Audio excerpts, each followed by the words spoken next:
Shalom jemaat Tuhan.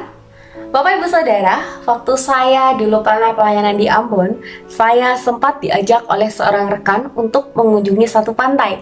Pantai ini dikenal dengan pantai yang memiliki 3 warna, bahkan lebih. Dan pada saat itu ketika dia meminta saya untuk berjalan di atas jembatan, lalu di satu titik dia suruh saya berhenti dan meminta saya untuk melihat ke bawah. Pada saat itu saya sungguh amat sangat terkagum, Bapak Ibu Saudara. Pada saat itu ketika saya melihat ke bawah, saya melihat karang-karang yang begitu sangat indah. Saya bisa melihat ikan yang berenang dengan berbagai macam jenisnya, warna-warni yang sangat indah. Dan Bapak Ibu Saudara, saya nggak kebayang kalau hari itu saya nyelam, pasti saya akan semakin bisa menemukan keindahan alam yang sangat luar biasa. Beberapa bulan yang lalu saya diajak kembali ke tempat ini oleh suami saya. Nah, ketika saya kembali ke tempat ini, Bapak Ibu Saudara, saya kembali mengingat perkataan teman saya yang mengajak saya pada waktu itu. Ketika saya sedang terkagum, dia bertanya, adakah seorang manusia yang dapat menciptakan semuanya ini? Adakah seorang pribadi yang dapat menciptakan semuanya ini selain daripada Allah saja?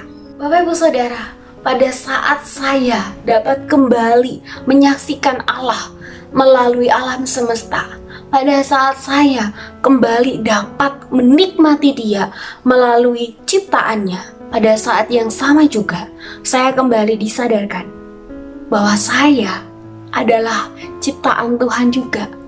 Kita manusia adalah ciptaan Tuhan yang paling sempurna, karena setiap kita diciptakan serupa dan segambar dengan Allah.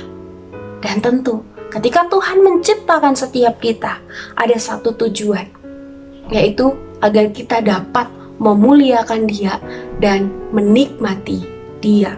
Berbicara tentang kenikmatan, ada beberapa pendapat yang mengatakan bahwa tujuan hidup dari manusia itu adalah untuk mencari kebahagiaan. Tujuan dari manusia itu adalah untuk mencari sesuatu hal yang enak dan menyenangkan. Betul apa betul, Bapak Ibu Saudara? Bapak Ibu Saudara, pada malam hari ini saya mau mengajak melihat kembali di dalam firman Tuhan. Alkitab juga berbicara tentang kenikmatan, tetapi tentunya bukan kenikmatan seperti yang dunia tawarkan. Alkitab berbicara kenikmatan yang bersumber daripada memuliakan Allah. Saya mau mengajak kita melihat dari kisah hidup Asaf. Mari kita buka Alkitab kita dari Mazmur pasal yang ke-73. Bapak Ibu Saudara bisa memperhatikan keseluruhan pasal ini. Di sini Bapak Ibu Saudara, Asaf pernah merasa bahwa Tuhan itu bertindak tidak adil. Asaf merasa bahwa dia sudah hidup sebagai orang yang benar. Dia sudah hidup sebagai orang yang saleh. Tetapi kenapa dia mengalami hal-hal yang tidak mengenakan? Sementara dia melihat orang-orang yang hidupnya nggak benar, orang-orang fasik yang hidup mereka tuh jahat, yang seringkali berbuat jahat, tetapi mereka hidupnya terlihat makmur, mereka hidupnya terlihat baik-baik saja, mereka tidak pernah kena tulah, mereka sehat-sehat.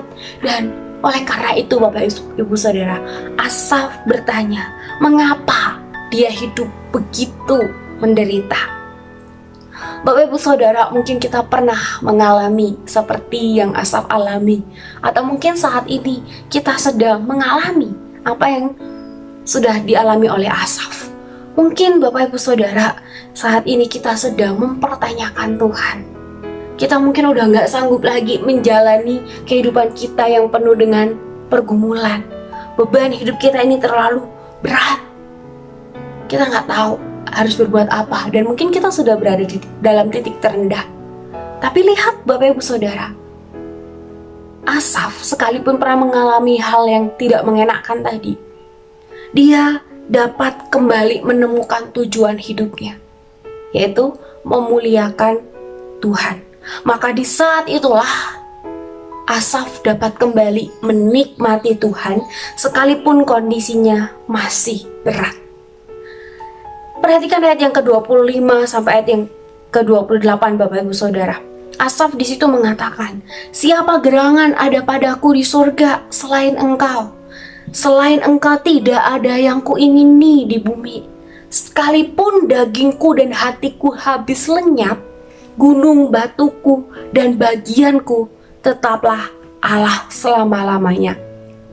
Asaf mengatakan tidak ada hal yang paling baik selain daripada Allah. Asaf mengatakan hanya dekat dengan Allah saja jiwanya itu dipuaskan. Dia katakan sebab sesungguhnya siapa yang jauh daripadamu akan binasa.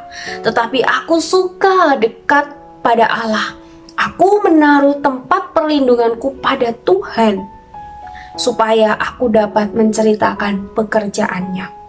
Bapak Ibu Saudara, ketika Asaf sadar bahwa tujuan hidupnya yang sebenarnya adalah memuliakan Allah, maka di saat itu Bapak Ibu Saudara, dia dapat menikmati Allah, dia dapat berbahagia.